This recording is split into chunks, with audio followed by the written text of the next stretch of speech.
Сэтгэлийн ариун дэм төрийн бас байгууллага нь гэр оронгүй тэнмэл амьдралтай иргэдийг түр хоноглон байрлуулах үйлчилгээг үзүүлж ажилладаг юм байна.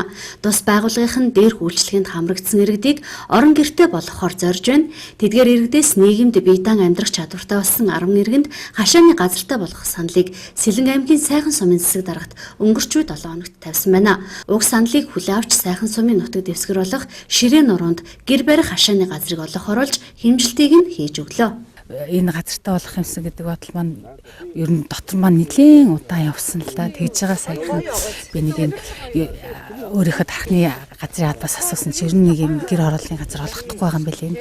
Тэгэхээр энэ Ширээн нуруунд их боломжийн газар байгаа дах энийг ер нь асуугаад юм гэдэг Сэлэнг аймгийн Сайхан сум руу очиж их тайван гэдэг энэ засаг дарагтай болцсон л да, танихгүй шууд орсон. За одоо өөрийнхөө ажлыг танилцуулаад би нэг ийм юм хийдэг юм байгаамаа гэр бүлийнхаа үнтэй ойлаацсан л да.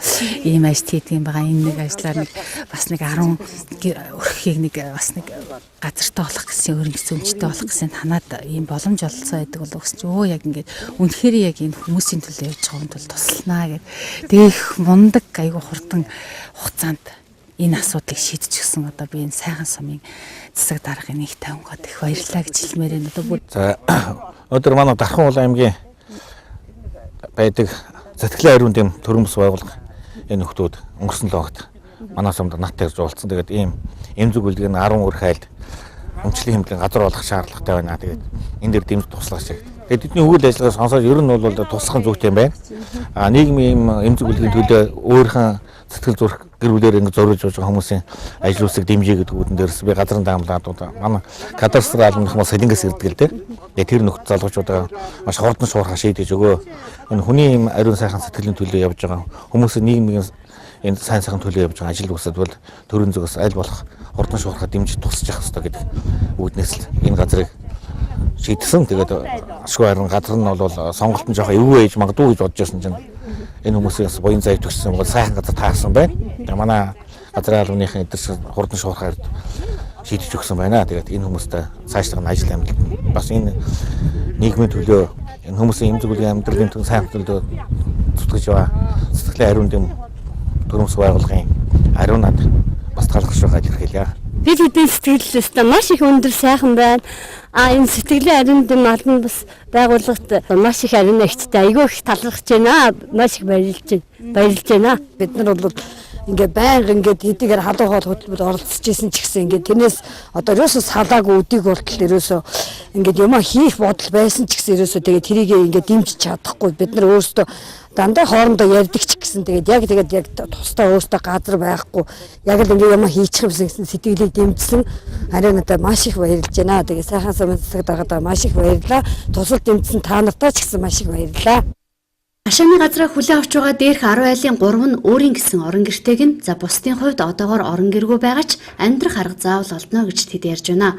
Аймгийн засаг даргын санаачилсан нийгмийн үйлчлэгийг танд аяны хүрээнд Сэтгэлийн ариун дэм төрийн бас байгууллагатай өнгөрсөн хугацаанд байнга хамтран ажиллаж дээрх хүмүүст тусалж ирсэн гэдгийг мууяр онцолж байлаа. Манай ер нь аймгийн хэмжээнд бол гэр оронгүй за мөн архины хамааралтай гэдэг маш олон хүмүүс зорилт бүлгийн хүмүүс маань бол байдаг. Тэгээ энэ бол манай аймгийн хэмжээнд бол тулгымцсан асуудал байсан учраас за аймгийн засаг дарга бол бас энэ асуудал дээр арга хэмжээ авах чиглэлээр бид нар 10 сард одоо нийгмийн үйлчлэгийг тань гэсэн айныг зохион байгуулсан. За энэ ажлын хүрээнд бол бид нар хамгийн гол энэ зорилт бүлгийн хүмүүсийг зүгээр одоо хооллох, хувцлах биш те төр зуур одоо ингээд туслаад орхих биш. Тодорхой хэмжээгээр бол одоо энэ зорилт бүлгээс нь яаж гарах вэ?